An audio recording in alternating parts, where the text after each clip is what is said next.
ये तीसरे दिन का हमारा राष्ट्रीय अधिवेशन का उद्घाटन सत्र है।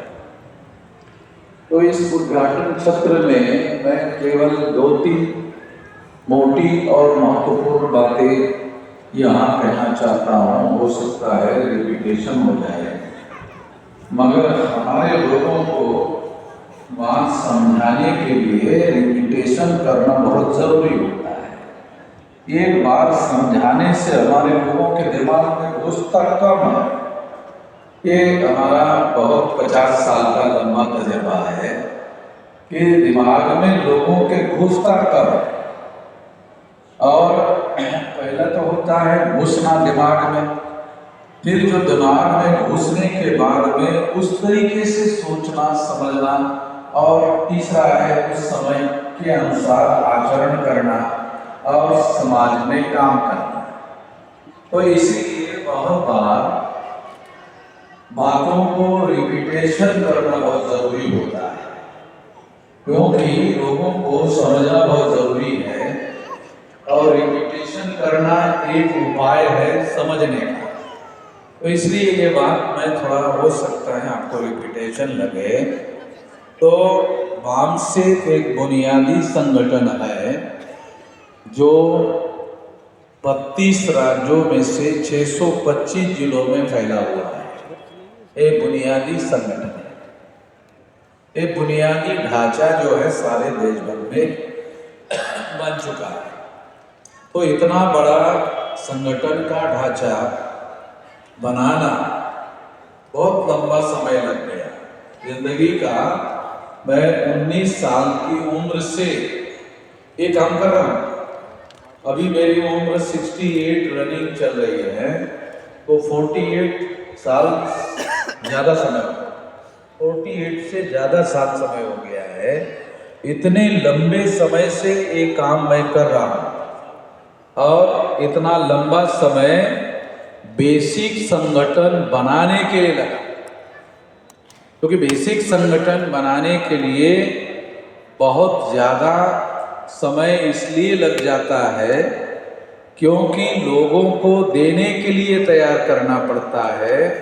हमारे लोगों की मांगने की आदत है, हमारे लोगों की मांगने की आदत है, और जो लोग देने लायक हो गए उनकी भी मांगने की ही आदत है। जो लोग इलिटरेट है और साधन संसाधनों से वंचित है उनके मांगने की बात समझ में आती है, मगर जिन लोगों को हमारे फुले शाह अम्बेडकर, इन लोगों के आंदोलन की बदौलत, क्योंकि ज़्यादातर लोग बाबा साहब अम्बेडकर ही कहते रहते हैं।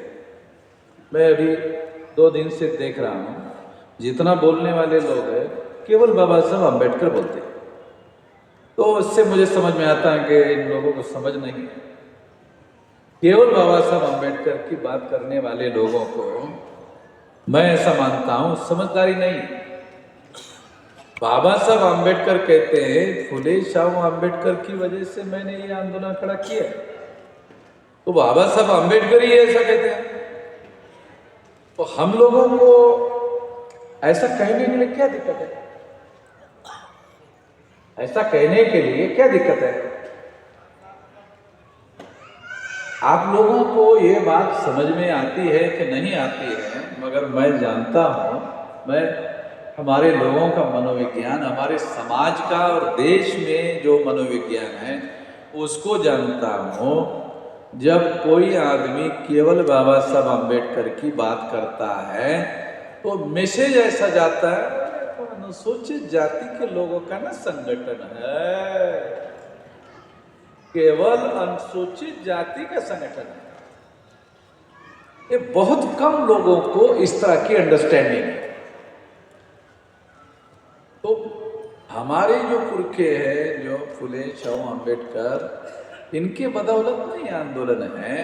अगर इसकी बात करो तो आपको ऐसा समझ में आएगा कि ये लोग तो SC, ST, OBC और इनसे कन्वर्टेड माइनॉरिटीज के जो लोग हैं उन तभी लोगों की बात कर रहे हैं।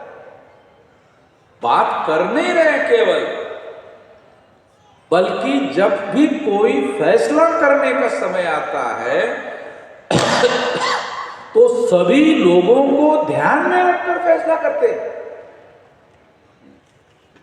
सभी लोगों को ध्यान में रखते हुए जब संविधान लिखने का समय आया तो बाबा साहब आंबेडकर ने फिर इन तमाम लोगों को ध्यान में रखा और ध्यान में रखकर उनके अधिकारों की कोशिश की कि उनको रिकॉर्ड में लाया जाए।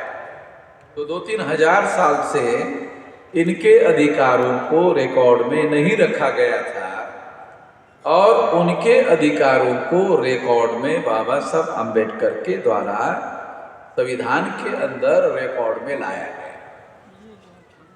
और संविधान के अंदर रिकॉर्ड में लाने की वजह से क्या होता है, ये भी हमारे लोगों को समझ में नहीं आता। संविधान के अंदर रिकॉर्ड में लाने की वजह से अगर सरकार में, प्रशासन में, व्यवस्थापन में, एडमिनिस्ट्रेशन में कोई विवाद निर्माण होता है तो अंतिमता ये हाई कोर्ट और सुप्रीम कोर्ट में जाता है और फिर सुप्रीम कोर्ट जो संविधान में लिखा हुआ है उसके अनुसार फैसला देता है।